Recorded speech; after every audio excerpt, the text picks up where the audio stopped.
Hello, welcome to TisTalk. This is a podcast coming from Tisbury, Wiltshire and surrounding villages.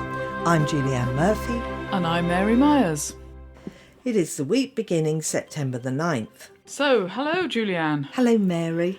Here we are back in rainy autumn weather. Yeah, autumn term, summer's over. Yeah, new term, sort of, new season. We should say new season. And lots of new material, including the Yew Chronicles. Yes, which is really a fanciful look at the history of Tisbury. Exactly, and you've written it, and Liz Coyle-Camp's in it as Mrs. Yew Tree, because the yew tree that everybody must know about in Tisbury, our 4,000-year-old yew, is a female tree. It's a female tree and possibly the oldest tree in England.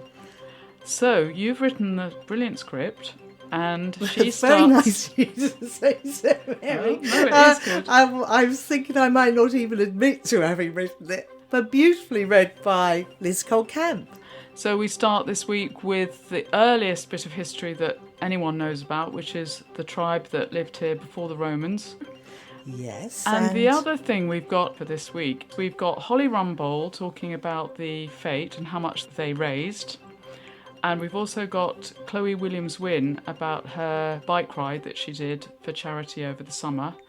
And they both efforts raised huge amounts of money for charity. Extraordinary amounts. Yeah. Yeah. So all will be revealed in this show. Okay, Mary, so it is a bit of a bumper show this week. So tell us what else is on. Okay, well, after we hear from Chloe Williams-Wynne about her bike ride fundraising thing, and then the Yew Tree special, we'll have voices from Chilmark School, children talking about their activities, Holly Rumbold talking about how much they raised at the Hatch House Fete, then a special quick report about Revamp Your Tank with Dr. Dave Rumbold. And then just before the What's Ons, we've got Wendy Spencer-Smith in a new slot all about fitness, 3 minutes. And that's going to be a regular thing. So we've got quite a lot of new material and good stuff coming up. Yes, we have. Not just this show, but for the season. First up, we welcome Chloe Williams-Wynne, who talked to Mary about her charity bike ride along the Chalkway with 30 of her friends. This was to fundraise for neonatal care after Chloe's own bereavement and was successful in raising a huge amount of money. Now, Chloe Williams-Wynne, you are a local mum, you live in Alvediston, you've recently done an amazing cycle ride for charity, and you're also a governor at Warder School. Welcome to TisTalk. Thanks for coming on the show. Thanks for having me. Let's just talk about your cycle ride now. That happened in June this year. Can you just tell us what happened? So our daughter was born in March 2022 and died when she was 3 weeks old after a very, very tough time in neonatal intensive care. We'd only arrived in Wiltshire about 6 weeks before 6 weeks before she was born. And it took us a bit of time to really find something that we wanted to do in her memory, both to bring a bit of joy to her life and our memories are sort of associated with her, but also to raise money for the charities that we had had first-hand experience of being recipients of. My husband came up with the idea of doing a cycle ride along the Chalkway, and the Chalkway actually goes from Norfolk, where my mum rather sort of serendipitously is from, all the way down to Lyme Regis. Okay. And it felt like a wonderful thing to do because it was off-road, and so it took us away into nature. And for me, one of the things that I've struggled with here is that I grew up in a valley in North Wales and I haven't felt very connected with the landscape here. My father's a farmer. And so the idea of getting to know the landscape here felt really meaningful.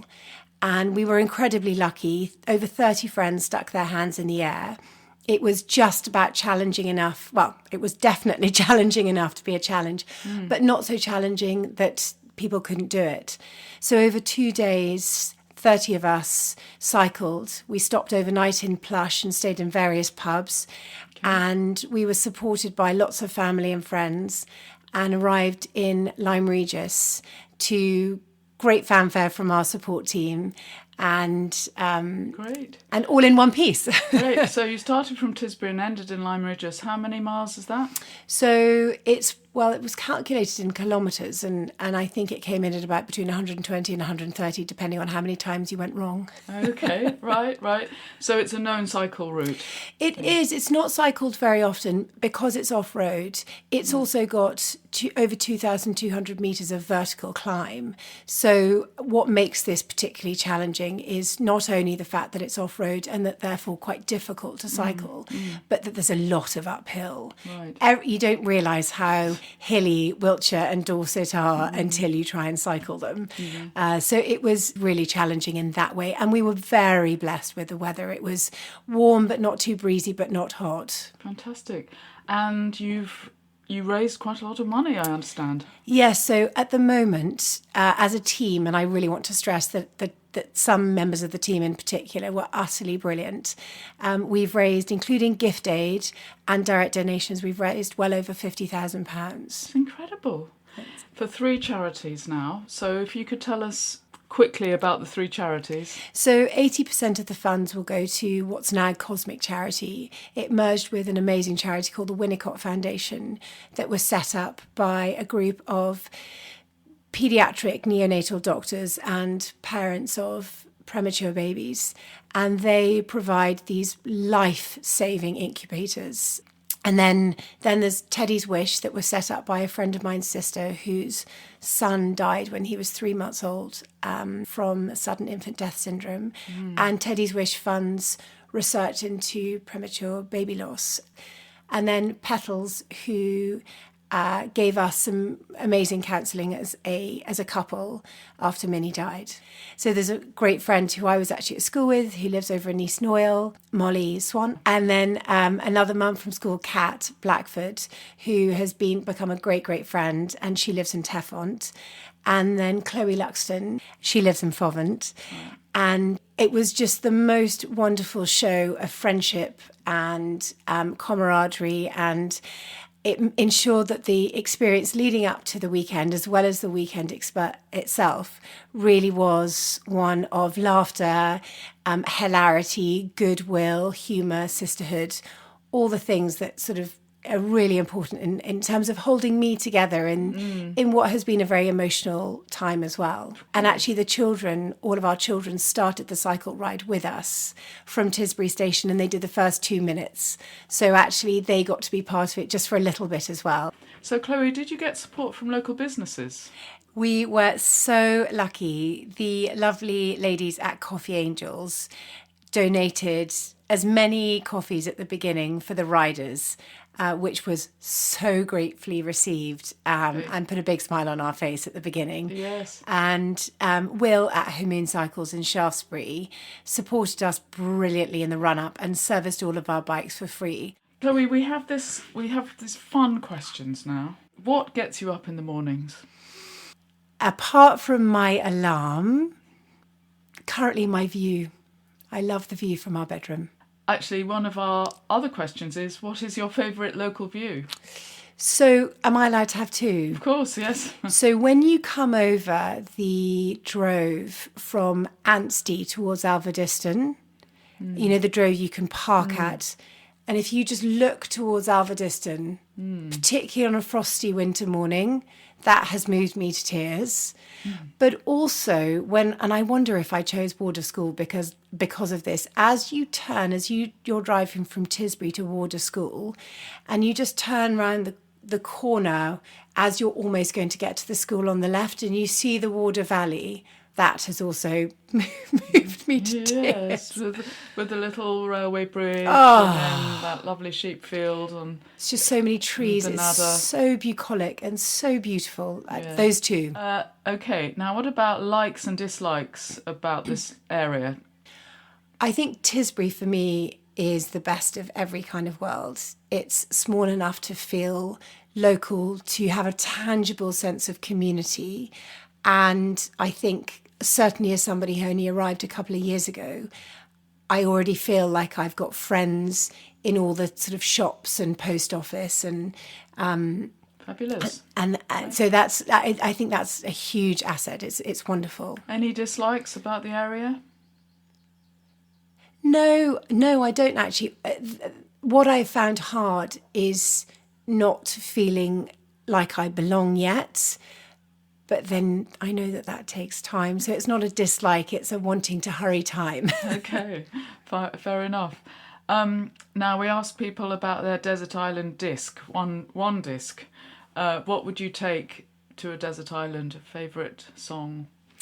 It would be one of the tracks from The Mission by Ennio Morricone. That sounds great. We'll try and find that for you. Now, complete this sentence. Not many people know this about Tisbury and this area, but... It's got far more places to take your mountain bike off-road than you would ever know. Very nice answer. Thank you very much, Chloe. Thank you so much for having me.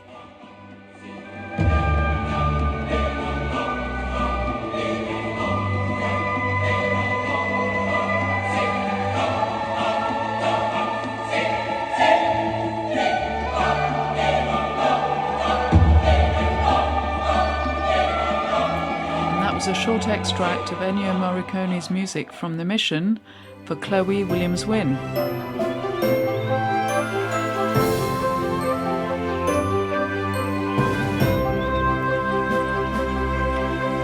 Next, we're very pleased to present the first of the Yew Tree Chronicles. They're written by Julianne and voiced by Liz Coyle-Camp, and tell the story from the very earliest history of Tisbury as seen through the eyes of our 4,000-year-old yew tree in the churchyard.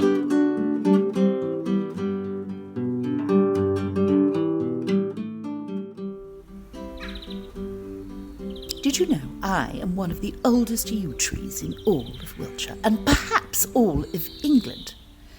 I've been rooted to this spot in the churchyard of St. John's, Tisbury, for around, can you guess, 4,000 years. And I can tell you, it hasn't always been a churchyard, but it has certainly been a place of worship. And I was once the centre of that worship. But that was many, many moons ago. So, try standing in my shoes, so to speak, in the middle of Tisbury. You would be amazed by what I have seen come and go. Oh, yes. So here's my story. A history of a place, faith, and people.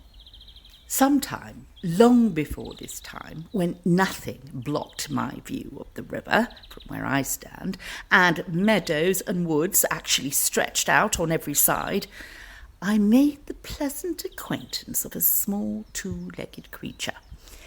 He would climb my boughs as swiftly as any squirrel, and one day he even stretched out and slept a soundless sleep on my thickest bough.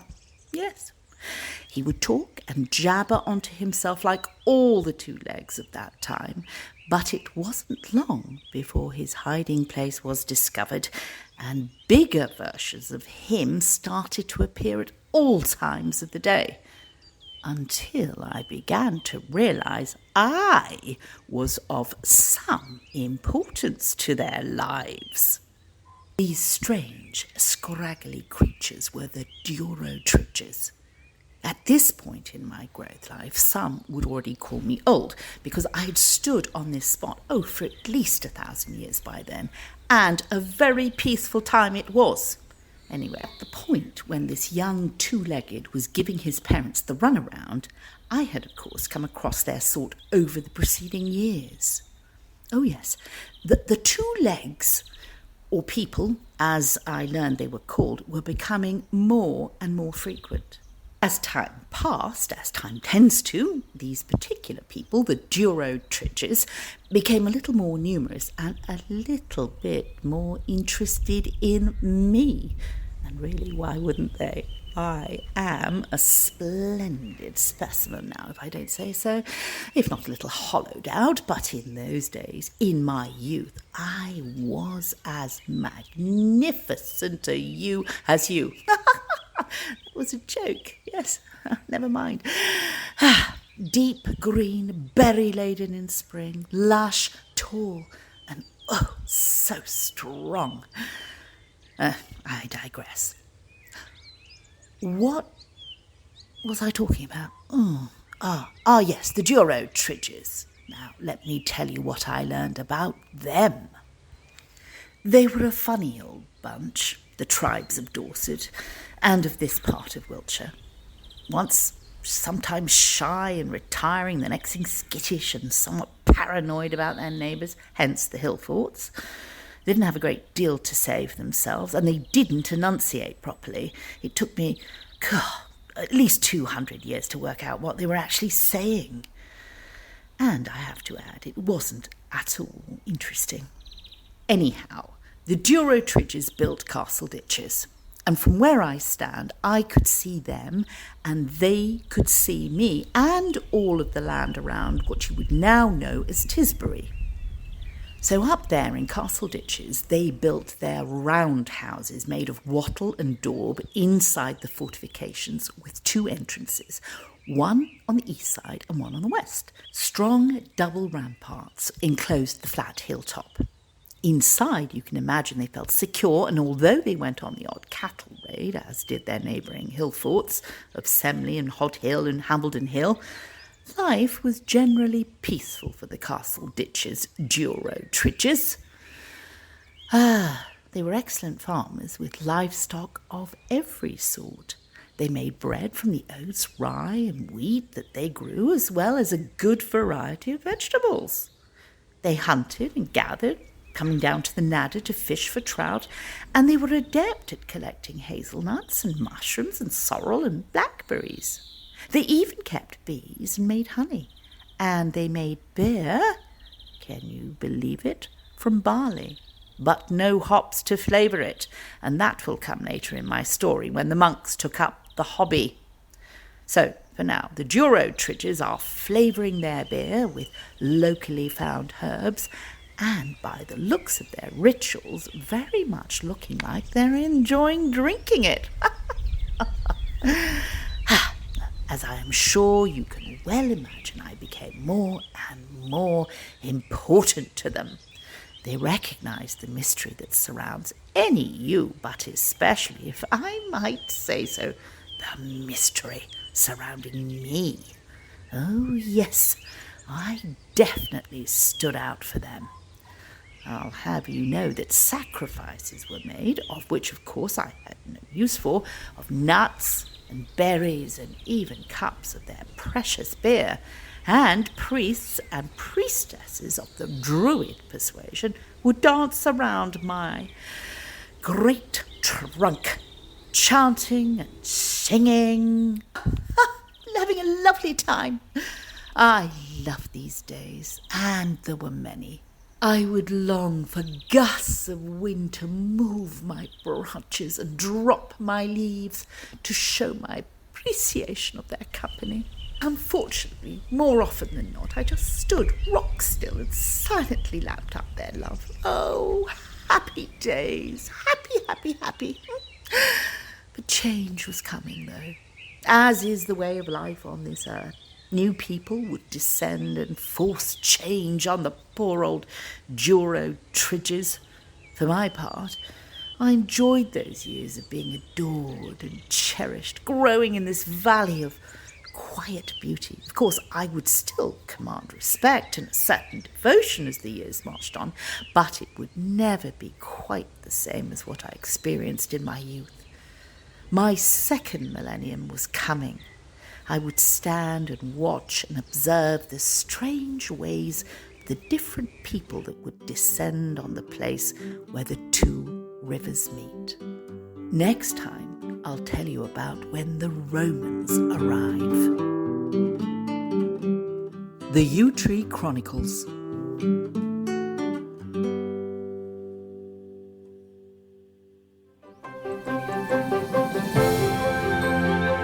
TisTalk, a podcast from Tisbury on tistalk.buzzsprout.com.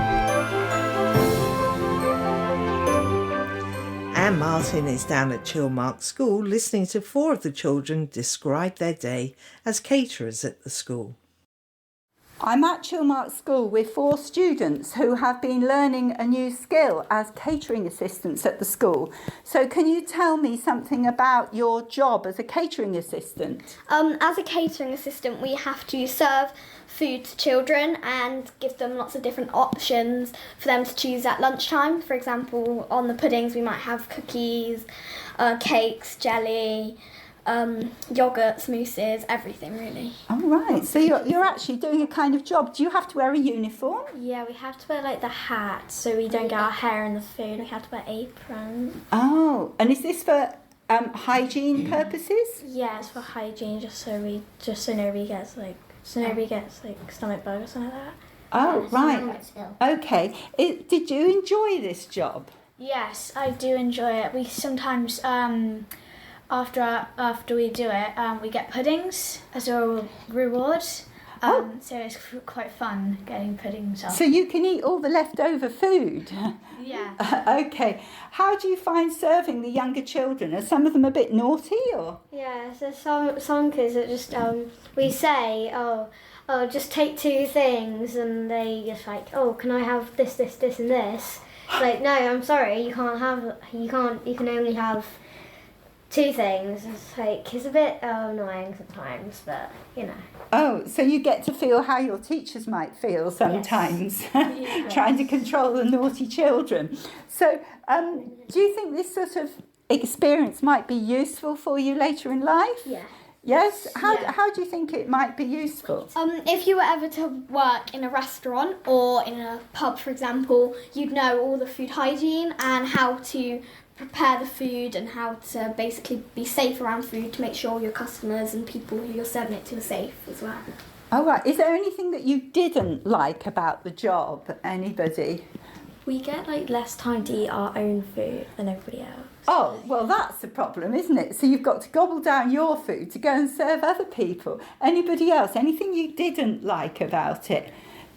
Apart from the naughty younger children, is that something you didn't like, having to deal with them?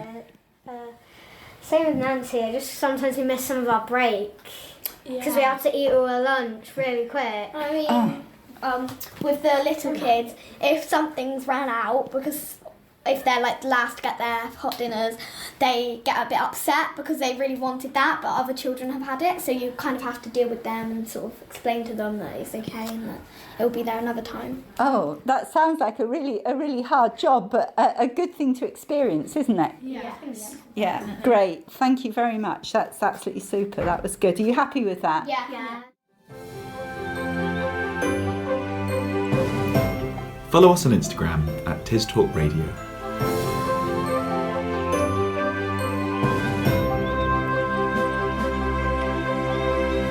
Next, we hear briefly from Lady Holly Rumbold about how much was raised for the Salisbury Hospice charity at last week's very well attended Hatch House Open Garden. We managed to raise £25,000 and it's creeping up a little bit. Oh, okay, as a few things come in, like the raffle or things like that. Yes. Entirely through donations of clothes, bric-a-brac, toys, books, cakes and everything. Yes. The ladies and gentlemen who help us are just the most marvelous people, and we just have a very good time. And all thanks to, well, obviously you giving the grounds. And thanks to Tamsin Murley and her amazing family and team, and she just works so hard, and she also loves it. And also a huge team, the Tisbury Committee, have just really excelled themselves, and we've all become friends, so we have really fun, a lot of fun doing that's it. Good. Listen out for our full interview with Holly, the ever youthful and glamorous octogenarian, next week.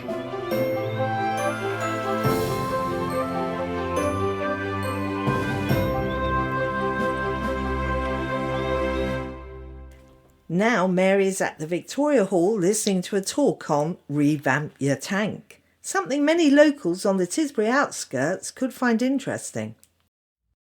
So I'm here with David Rumbold at an evening of presentation about Revamp the Tank, Revamp Your Tank, and he's from the Wessex Rivers Trust. Thanks for coming on TisTalk. Can you just give us the summary of what people should know about this Revamp the Tank scheme? Absolutely. It's been a pleasure to talk to a room full of people this evening about the scheme. The scheme is an opportunity to explore whether a free government-funded upgrade to a septic tank in your property or on your property is an option for you. Our role this evening was to sell the benefits of doing that in terms of the environment and river quality, because septic tanks do contribute to river quality over the long term, problems with pollution from septic tanks. So if you are interested, if you would like a consultation, then go on the wiltshire.gov.uk website, and the address is www.wiltshire.gov.uk/planning-bio-development to find out more and see if you're eligible for the scheme. Right. The value of the installation is in the ballpark of 20,000. It depends on what scheme you have, what system you have, and what the consultation with the approved contractors recommend for your particular location. So the scheme is live, and installations are going in next month for a period of months until the money runs out, and hopefully there'll be more money for the future. And it's first come, first serve? It is a competitive... there are criteria being used to determine who is going to give the most benefit environmentally. Well, thank you very much. You're welcome. Thank you very much.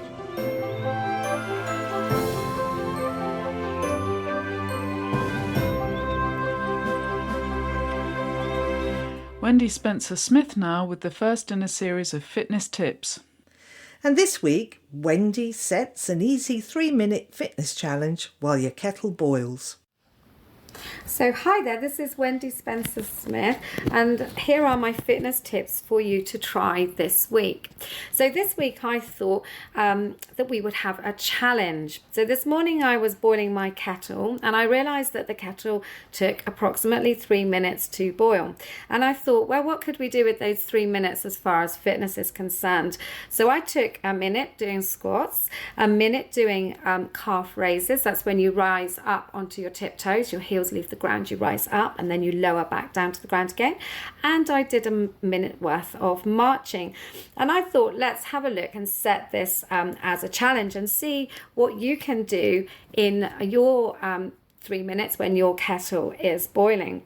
So you can take squats like I did, so stand with your feet hip width apart, and then you're going to bend your knees and keep your weight on the back of your heels, and your knees will track over the top of your toes. That means they're in line with your toes. If you don't want to do squats, that's fine. What you can do is you can take a chair and you can stand up and sit down in your chair and see how many times you can do that. And then the next one that I tried was the calf raises. And so I was standing on 2 feet and keeping my body nice and straight, keeping my core tight, and I was rising up so my heels were coming off the ground, and then I was lowering my heels back down onto the ground again. And if you'd like to make that a little bit more of a challenge, you could do that on 1 foot. Or if you would prefer to do it sitting down, you can do it sitting down with your feet together, and then you just would rise your heels off the ground and then lower them. And then I finished with a minute's worth of marching. So what we could do is each week, each time you boil the kettle, you can see if you could increase those. So if you were able to do 10 squats, that's fine. And then seeing if you could do 11 the following day.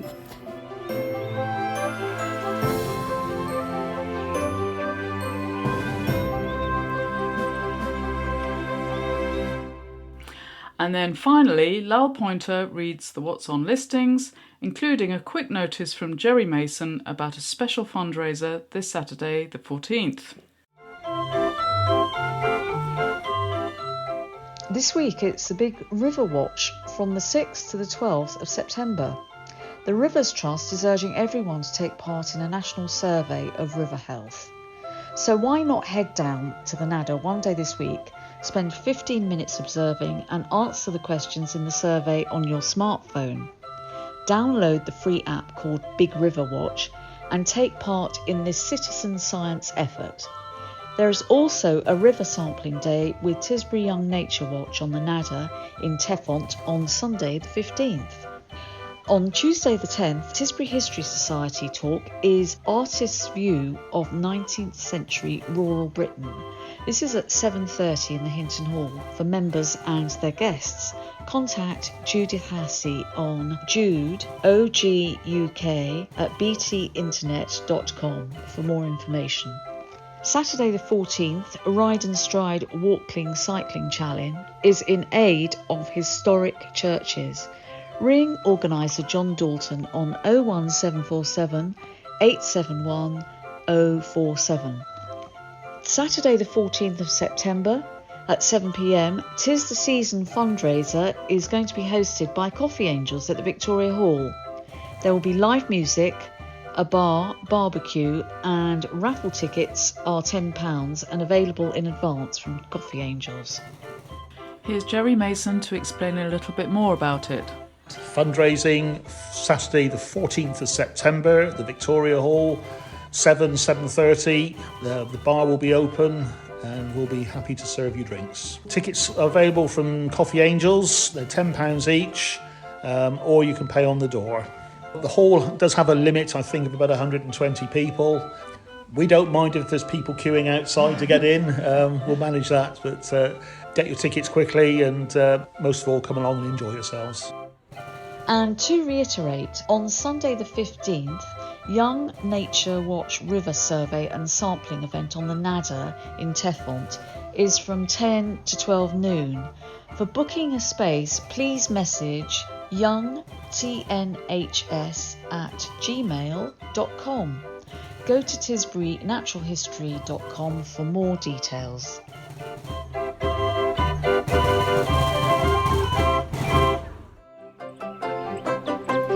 That's all from us. We've been Julianne Murphy and Mary Myers, and special thanks to Liz Coyle-Camp, Tom Davison, Anne Martin and Lyle Pointer.